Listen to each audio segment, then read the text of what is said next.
வேதம் வாசிப்போம். தினம் ஒரு அதிகாரம். புதிய ஏற்பாடு. லூக்கா எழுதின சுவிசேஷம். அதிகாரம் 14. 1.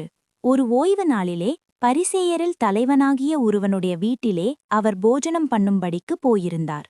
அப்பொழுது நீர்க்கோவை வியாதியுள்ள ஒரு மனுஷன் அவருக்கு முன்பாக இருந்தான். என்ன செய்வாரோ என்று ஜனங்கள் அவர் மேல் நோக்கமாயிருந்தார்கள். இயேசு நியாயசாஸ்திரிகளையும் பரிசேயரையும் பார்த்து, ஓய்வு நாளிலே சொஸ்தமாக்குகிறது நியாயமா என்று கேட்டார். அதற்கு அவர்கள் பேசாமல் இருந்தார்கள். அப்பொழுது அவர் அவனை அழைத்து சொஸ்தமாக்கி அனுப்பிவிட்டு அவர்களை நோக்கி, உங்களில் ஒருவனுடைய கழுதையாவன எருதாவது ஓய்வு நாளில் துறவிலே விழுந்தால் அவன் அதை உடனே தூக்கிவிடானோ என்றார். அதற்கு உத்தரவு சொல்ல அவர்களால் கூடாமற் போயிற்று. 7. விருந்துக்கு அழைக்கப்பட்டவர்கள் பந்தியில் முதன்மையான இடங்களை தெரிந்து கொண்டதை அவர் பார்த்து அவர்களுக்கு ஒரு உவமையை சொன்னார்.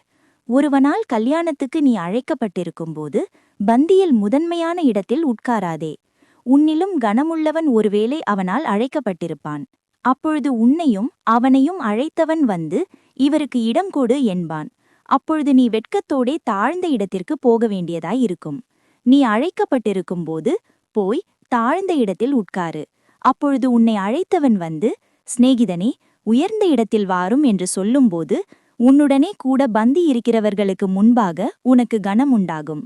தன்னைத்தான் உயர்த்துகிறவன் எவனும் தாழ்த்தப்படுவான், தன்னைத்தான் தாழ்த்துகிறவன் உயர்த்தப்படுவான் என்றார். அன்றியும் அவர் தம்மை விருந்துக்கு அழைத்தவனை நோக்கி, நீ பகல் விருந்தாவது இரா விருந்தாவது பண்ணும்போது நீ சிநேகிதரையாகிலும் உன் சகோதரரையாகிலும் உன் பந்து ஜனங்களையாகிலும் ஐஸ்வர்யமுள்ள அயலகத்தாரையாகிலும் அழைக்க வேண்டாம். அழைத்தால் அவர்களும் உன்னை அழைப்பார்கள். அப்பொழுது உனக்கு பதிலுக்கு பதில் செய்ததாகும். நீ விருந்து பண்ணும்போது ஏழைகளையும் ஊனரையும் சப்பானிகளையும் குருடரையும் அப்பொழுது நீ பாக்கியவானாயிருப்பாய்.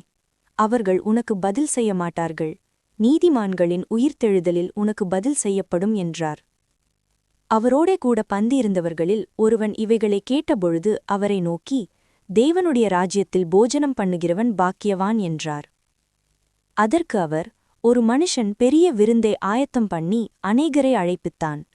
விருந்து வேளையில் தன் ஊழியக்காரனை நோக்கி, நீ அழைக்கப்பட்டவர்களிடத்தில் போய் எல்லாம் ஆயத்தமாயிருக்கிறது வாருங்கள் என்று சொல்லென்று அவனை அனுப்பினான். அவர்கள் எல்லாரும் போக்கு சொல்லத் தொடங்கினார்கள்.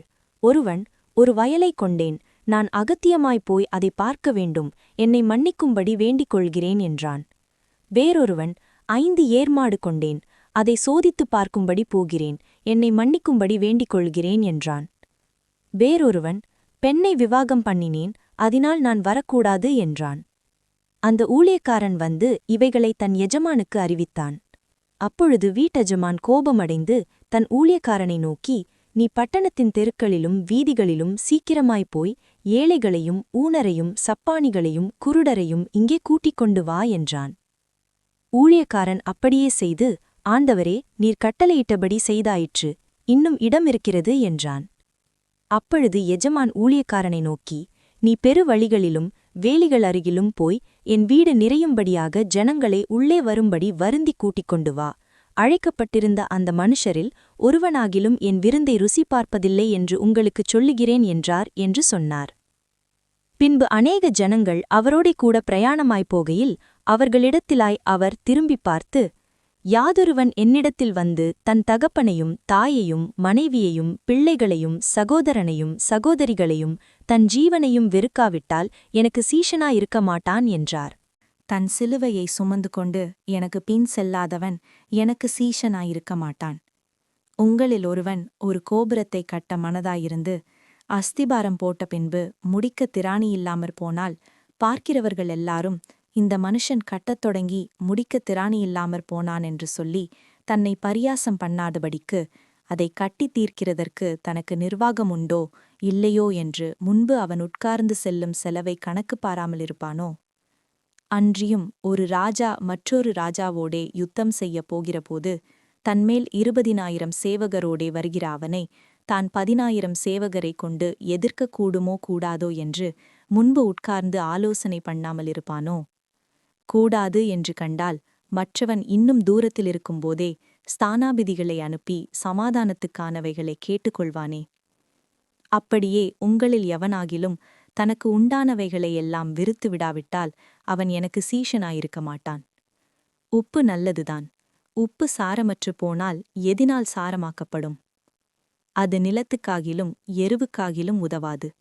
அதை வெளியே கொட்டி போடுவார்கள். கேட்கிறதற்கு காதுள்ளவன் கேட்கக் கடவன் என்றார். ஆமீன். கர்த்தருடைய ஆசிர்வாதம் உங்கள் மேல் இருப்பதாக. ஆமீன்.